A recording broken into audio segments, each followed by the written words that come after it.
नमस्कार, मेरा नाम आशुतोष मुदुली। हम आज जानेंगे रमन प्रभाव के बारे में। सीवी रमन यानी चंद्रशेखर वेंकट रमन, उनका जन्म 7 नवंबर 1828 में हुआ था तिरुचिरापल्ली में, यानी कि वह साउथ इंडियन में जन्मे थे। उनके पिता के संदर्भ में, उनके पिता एक भौतिकी और लेक्चरर थे, भौतिकी और गणित के एक लेक्चरर थे। उन्होंने 1904 में बीए भौतिकी में प्रथम स्थान प्राप्त किए थे और स्वर्ण पदक के विजेता थे। उनके शुरुआती तौर पर प्रकाशिकी और ध्वनि विज्ञान पर शोध किए थे। उसके बाद 1904 में वो भारतीय वित्त विभाग में कार्य कर चुके हैं। आईएससी बेंगलोर में एज ए प्रोफेसर 1933 से 1948 तक वह कार्य कर चुके हैं। उसके बाद 1922 में वह प्रकाश के आणविक विवर्तन पर कार्य किए हैं। उसी समय ही रमन प्रभाव की खोज हुई थी। जब वो इंग्लैंड से लौट रहे थे हवाई जहाज के माध्यम से, वो नीचे भूमध्य सागर में देखे कि भूमध्य सागर का जल नीला है। उनका मन में बहुत प्रश्न उठा, इसका रंग नीला क्यों है? जब प्रकाश किसी वस्तु पे आकर टकराता है, उसमें गुजरता है, तो उसका कुछ अंश वर्ण का परिवर्तन होता है। या तो वो रिफ्लेक्शन या परिवर्तन विकिरण के कारण होता है। उनके मन में बहुत सारे प्रश्न उठे। इसके बारे में वो उसके बाद शोध करते रहे और अंततः 28 फरवरी 1928 को रमन प्रभाव की खोज हुई। उनके ही नाम पर रमन प्रभाव पड़ा है। हम सब ये जानते हैं कि 28 फरवरी को राष्ट्रीय विज्ञान दिवस रूपे हमें मनाते हैं।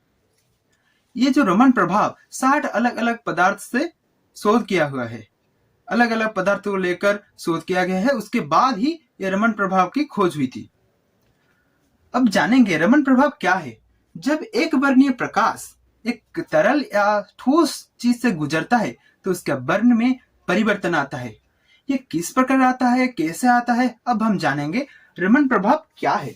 देखिए, जब एक प्रकाश किसी वस्तु से परस्पर क्रिया होता है, वस्तु से आकर टकराता है, तो 3 चीज होता है, एक परावर्तित, एक अपवर्तित या संचरित होता है। हम ये जानते हैं 3 घटनाएं होती है। पर रमन प्रभाव क्या कहता है, जब एक प्रकाश अणु से आकर टकराता है तब तक क्या समझा जाता था कि जब प्रकाश आकर टकराता है तो उसका कोई, जब वापस निकलता है ये अणु से टकराकर जब वापस निकलता है तो प्रकाश का कोई भी परिवर्तन नहीं होता है। उसका फ्रीक्वेंसी और एनर्जी सेम होता है, उसका तरंग दैर्घ्य भी सेम रहता है। तब तक वह समझा जाता था। पर रमन प्रभाव ये कहता है कि जब प्रकाश आकर अणु से टकराता है तो कुछ ऐसे प्रकाश के किरणें हैं जो कि बिखर जाते हैं, स्कैटर्ड हो जाते हैं।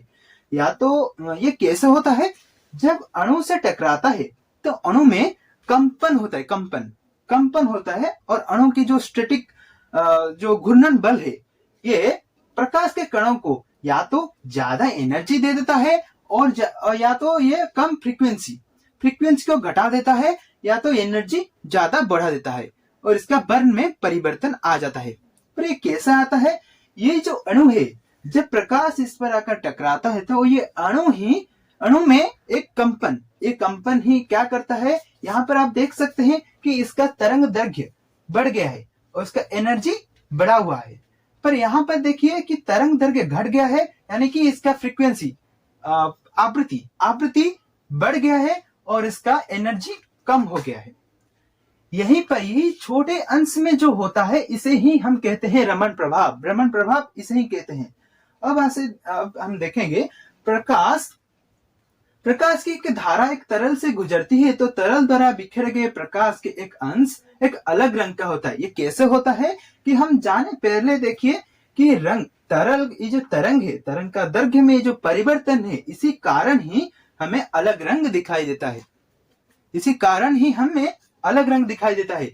जब वो भूमध्य सागर में जा रहे थे तो इसीलिए ही नीला रंग दिखाई देता था कि नीला रंग ज्यादा से ज्यादा स्कैटर्ड होता है। अब हम और जानेंगे प्रकाश के संदर्भ में। देखिए, जब किसी पारदर्शी माध्यम से निकलता है एक प्रकाश, इसकी प्रकृति और स्वभाव में परिवर्तन आता है। देखिए, हम अगर एक प्रिज्म से एक लाइट को पास करेंगे तो हम देख सकते हैं 7 वर्ण का वो रिफ्रैक्शन होता है। जब एक प्रकाश किसी पारदर्शी माध्यम से गुजरता है तो उसके वर्ण में परिवर्तन आता है और उनके स्वभाव में भी परिवर्तन आता है। यह बताता है अणुओं द्वारा फोटोन कणों का लचीलापन भी प्रक्रिया, ये रामन इफेक्ट है। जब ये अणु, उसका जो अणु है, जो घूर्णीय बल, वह ही इस कुछ अंश, प्रकाश के कुछ अंश को बिखेर देता है, उसको ज्यादा एनर्जी दे देता है अथवा इसका फ्रीक्वेंसी घटा देता है। यही होता है, तरंग दैर्घ्य से भिन्न होता है और उसकी उपस्थिति। देखिए, कुछ तरंग दैर्घ्य जो जब प्रकाश आकर अणु से टकराता है, सब प्रकाश ऐसे बिखरने नहीं है, कुछ ऐसे भी होते थे जो कि अपरिवर्तित रहते हैं। अधिकांश प्रकाश उसके दैर्घ्य और फ्रीक्वेंसी सेम रहता है। कुछ क्षण, कुछ अल्प प्रकाश के रश्मि किरणें ही यहाँ बिखरते हैं और इसे ही कहते हैं रमन प्रभाव। अब हम जानेंगे खोज का महत्व क्या है, रमन प्रभाव के महत्व क्या है। जब रमन प्रभाव की खोज हुई थी, यह एक भारतीय वैज्ञानिक के बहुत बड़े उपलब्धि थे। एशिया में भारतीय वैज्ञानिक का एक बहुत बड़ा उपलब्धि है, क्योंकि तब तक कहीं ना कहीं क्वांटम टेक्निक का खोज चल रहा था। क्वांटम टेक्निक मीन्स प्रोटॉन, एक अणु के छोटे से हिस्से, उसके कोर में प्रोटॉन, न्यूट्रॉन और इलेक्ट्रॉन का खोज। इससे छोटे से स्तर पे, जस्ट उस लेवल पे ये प्रभाव, रमन इफेक्ट का खोज हुआ था, उस लेवल पे, तो एक बहुत बड़ी उपलब्धि था। उसके बाद रमन स्पेक्ट्रोस्कोपी का आधार मिला। रमन स्पेक्ट्रोस्कोपी के सहायता से हम पदार्थ और विद्युत चुंबकीय विकिरण के मध्य से जहां से संबंध है, उसे अध्ययन के लिए हमें मौका मिला, रमन स्पेक्ट्रोस्कोपी। उसके बाद बहुत सारे खोज किए गए। आप सब जानते हैं कि क्वांटम टेक्निक के अब बड़े बड़े नोबेल पुरस्कार मिल रहा है अभी के समय में। तब रमन प्रभाव के कारण डॉक्टर चंद्रशेखर वेंकट रमन को 1930 में नोबेल पुरस्कार मिला था। इसी रमन स्पेक्ट्रोस्कोपी के सहायता से हम क्वांटम सिद्धांतों को जानकारी प्राप्त कर सकते हैं। और दवाई विक्रेताओं ने इस पर क्या किया है, दवाई विक्रेता के दवाई के अंदर जो सारे इंग्रेडिएंट्स होता है, हमें यही रमन स्पेक्ट्रोस्कोपी के सहायता से हम प्राप्त कर सकते हैं। और बहुत सारे साइंटिस्ट भी रमन स्पेक्ट्रोस्कोपी के माध्यम से बहुत सारे चीज को हमें पता लग सकता है। Thank you.